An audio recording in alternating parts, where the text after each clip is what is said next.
Fala galerinha do xadrez, tudo beleza? Quem começa a aprender a jogar xadrez descobre que as peças têm valores relativos, uma dama vale 9, uma torre vale 5 e assim por diante. E é de se esperar que se você chegar no final, trocou todo um monte de peça, sobrou lá uma dama para você e uma torre para o adversário, que aquele que tem a dama ou a peça que tem maior valor vai se dar melhor, não é mesmo? Isso nem sempre é o caso e eu trouxe aqui então 3 exemplos de super peças no xadrez, peças que no final da partida passam a valer mais do que elas normalmente valeriam. E vamos ver esse vídeo então, bastante divertido. O primeiro caso que eu trouxe aqui pra vocês é o Yuri Averbakh jogando aqui contra o Igor Bondarovsky. E essa partida, galera, é o seguinte, olha aqui as brancas, elas têm uma torre e um peão, né? E aqui o jogador de negras tem uma dama e um peão. É de se esperar que aqui as pretas possam vencer essa partida, afinal de contas a dama vale 9 e a torre vale 5. Bom, aqui o Bondarovsky seguiu com rei E6, a partida seguiu com torre H3 atacando a dama em E4 com cheque, rei H2, rei F6 e aqui torre E3. Esse peão aqui vai ficar dando suporte para a torre. Dama D5, a torre volta para G3 e aqui H5. A torre foi para E3, a torre está indo para E3 e para G3. Rei G5 foi jogado, torre G3, cheque, rei F4 e aqui torre E3 mais uma vez. H4, puxa vida, agora a torre não tem mais a casa de G3. Tudo bem, ela vai para H3. Agora a dama aqui em B7, torre E3 novamente. E aqui fica difícil, o Bondarovsky deve estar aqui pensando numa maneira de tentar invadir aí a posição. Rei G4 foi jogado, torre H3 mais uma vez. Dama B1, aqui vai mudar, quem sabe trazer a dama para F1, vamos ver, rei G2. Dama H7, muda aqui o plano, rei H2, dama C7, cheque, rei G2, dama C2, e depois de torre E3 aqui, ambos os jogadores concordam no empate, simplesmente o Yuri Averbakh conseguiu criar uma fortaleza aqui nessa posição, de forma que ou ele vai ficar jogando rei H2, rei G2, ou torre H3, torre E3, e as pretas não conseguem invadir, né? Então quando a dama fica atacando o peão, o rei encosta aqui em G2 e fica mexendo a torre, né?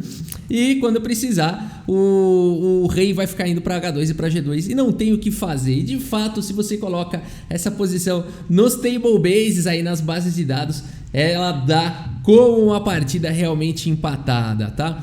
Como é que chegou nisso? A chave toda tá nesse lance rei E6. Por incrível que pareça, essa partida ficou famosa. Muita gente começou a estudar e descobriu que aqui foi o momento crítico. E segundo os table bases também, o único lance que vence aqui para as negras, o único, é dama G6. E aí tem todo um estudo por trás. Eu vou deixar o link aqui desse estudo na descrição do vídeo para quem quiser assistir, tá bom? Falando em deixar o link, galera, eu também tô deixando o link aqui do curso de Sveshnikov com o grande mestre André Diamante, tá bom? Quem quiser aí aprender a siciliana Sveshnikov, abertura jogada pelo Magnus Carlsen, aproveite aí últimos dias, tá bom? O link aqui na descrição do vídeo. Vamos para o próximo exemplo aqui, que também é muito divertido, que a gente tem aqui o Salov jogando contra o Victor Korchnoi. E o que está acontecendo aqui? Rei 2 peões contra torre e 2 peões contra rei dama e 2 peões. É de se esperar aqui que o jogador de dama, que tem a dama, vá conseguir vencer aqui essa partida. Vamos ver como ela seguiu. Victor Korchnoi seguiu aqui com F6. Temos agora a torre F5, dama aqui em C1, torre H5. Mais uma vez a gente vê esse tema. Aqui o Salov vai ficar jogando torre H5, torre F5. Dama G1 foi jogado rei F4. Dama E1, torre B5. Aqui dama C1, cheque, o rei voltou para G3. Dama G1, cheque, o rei foi para F4. Dama H2, cheque, o rei foi para E3. Fica só cercando aqui o peão. Rei F7 agora, torre H5 atacando a dama. Dama G1, cheque, rei F4. Rei G6, torre D5. Aqui notem que sempre com cuidado de colocar a torre numa casa clara, né, e não numa casa escura que estaria sujeita, por exemplo, a cheques duplos e poderia ser perigoso, né? Por exemplo, dama C1, rei G3, dama E1 e depois cai a torre. Então aqui sempre coloca a torre numa casa clara e o rei na casa escura. Dama H2, cheque, rei E3, rei F7, aqui torre voltou para H5, dama G1, cheque, rei F4, rei E6 e o Korchnoi não consegue progredir com essa dama. Torre B5, olha lá, torre numa casa clara, dama H2, cheque, rei E3, rei D6, torre foi para F5, agora dama B2, torre H5, rei E6, rei F4, notem que ele não quer capturar peão, nem nada disso, até porque aqui ele estaria levando e estaria perdendo peça, né? Aqui ele prefere manter a fortaleza, dama C3, rei G3, dama C7, rei G2, dama F7, torre B5, aqui tudo bem, a torre tá numa casa clara e o rei também, mas não tem cheque. Aqui dama em E8 foi jogada atacando a torre, torre foi para F5, dama G6, torre B5. E aqui ambos os jogadores concordaram, então no empate a super torre aqui do Salov, super torre fazendo frente aqui a uma dama, né? Espetacular aqui esse final. Esse tema, né? Então, mais uma vez a gente vê aqui uma torre fazendo bonito. Rafa, então toda vez que tiver torre, peões contra dama e peões empatado? Não. São casos muito específicos aqui que entram na história, né?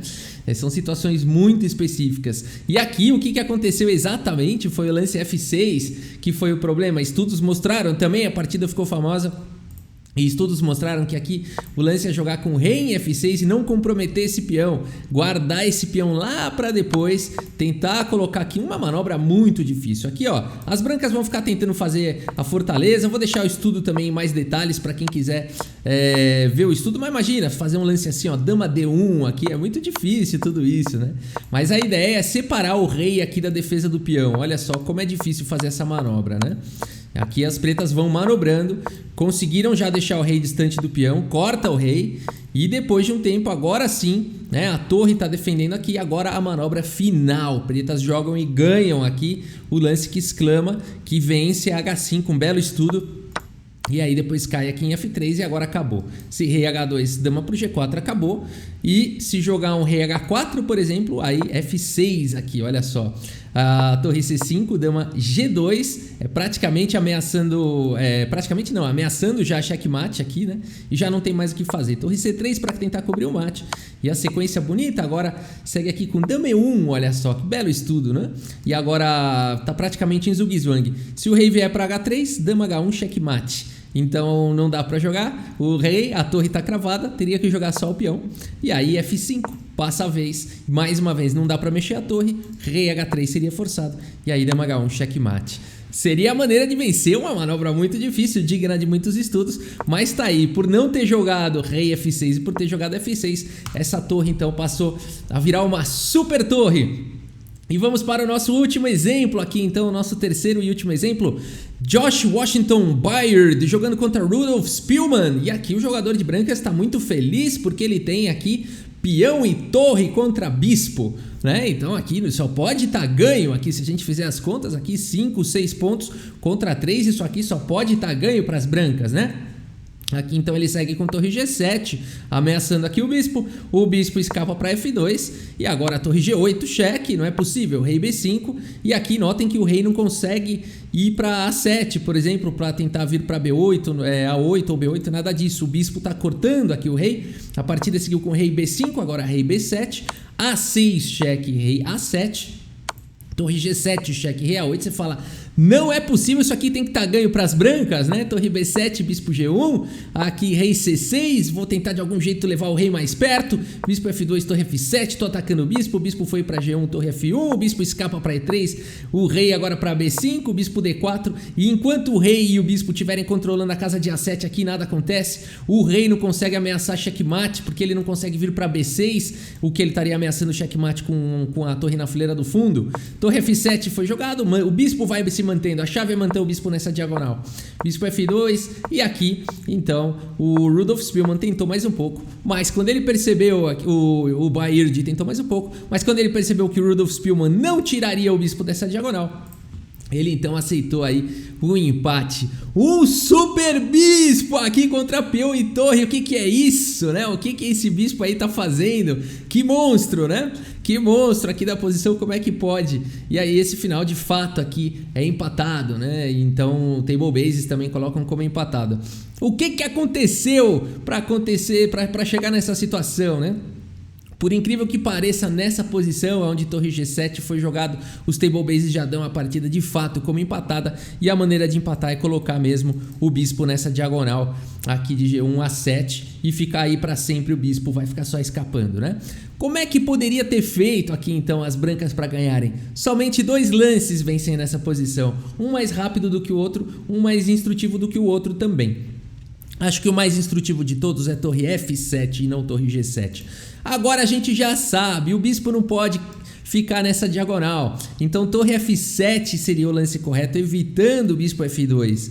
Ah, faz toda a diferença. Depois de, por exemplo, o bispo D6, qualquer exemplo de lance aqui de bispo, segue com rei B6, né? A diferença é... Agora o bispo, ó, percebam isso, né? Depois de torre F7, o bispo não tem como impedir aqui esse lance do rei em B6, né? Se jogasse um bispo C7, agora sim estaria impedindo o lance de rei B6, mas aqui torre F8 vai ganhar peça. Então o problema todo é esse, né? Jogam torre F8, tem que cobrir de bispo aqui, ganha peça, ganha na hora.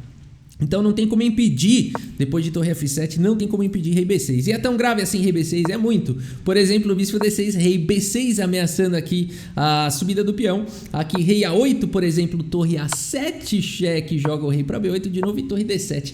Acabou, né? Porque aqui tá atacando o bispo e ameaçando agora checkmate e não tem o que fazer, não dá para evitar, né? Então essa é a manobra vencedora. E a outra manobra vencedora, não tão intuitiva, seria com torre B7. E depois de rei A8, aí sim jogar com torre G7.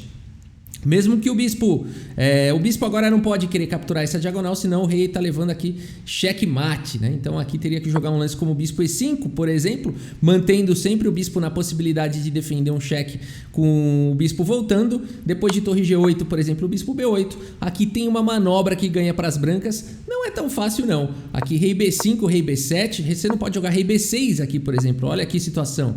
Rei B6 vai ter empate aí por afogamento, né? Então não poderia jogar um rei B6 aqui. Seria a vez das negras, elas não poderiam jogar nada. Rei B5, aí rei B7, aí poderia seguir com torre G7, rei A8, A6. A ideia é levar o peão para 7 de forma que o bispo não possa mais ficar em B8. Então o bispo A7 tentaria evitar, torre G8, cheque, bispo cobre. Torre 8 passa a vez, rei A7, torre 7, cheque, rei A8 e rei B6. Olha que bela manobra, né? Agora a casa de A7 tá ganha, bispo G3, A7 e depois do cheque em F2 o rei vem para 6 ameaçando o mate. Ameaçando o mate aqui em cima e não tem mais como evitar, né? O peão chegou em A7, acabou, né? Essa é uma manobra mais longa das duas manobras. Eu acho que a mais instrutiva é jogar com torre F7. E são os 2 únicos lances que ganham nessa posição. Torre G7 de fato aí vai para o empate. E transforma esse bispo num super bispo. É isso, galera. Espero que vocês tenham gostado aí desses 3 exemplos das nossas super peças aí do xadrez. Tá bom? Nessas posições bem particulares aí. Tá bom? Espero que vocês tenham gostado do vídeo. Muito obrigado pela sua audiência. Um grande abraço para todos vocês. E até a próxima. Valeu! Cavalo H5 no tabuleiro de xadrez.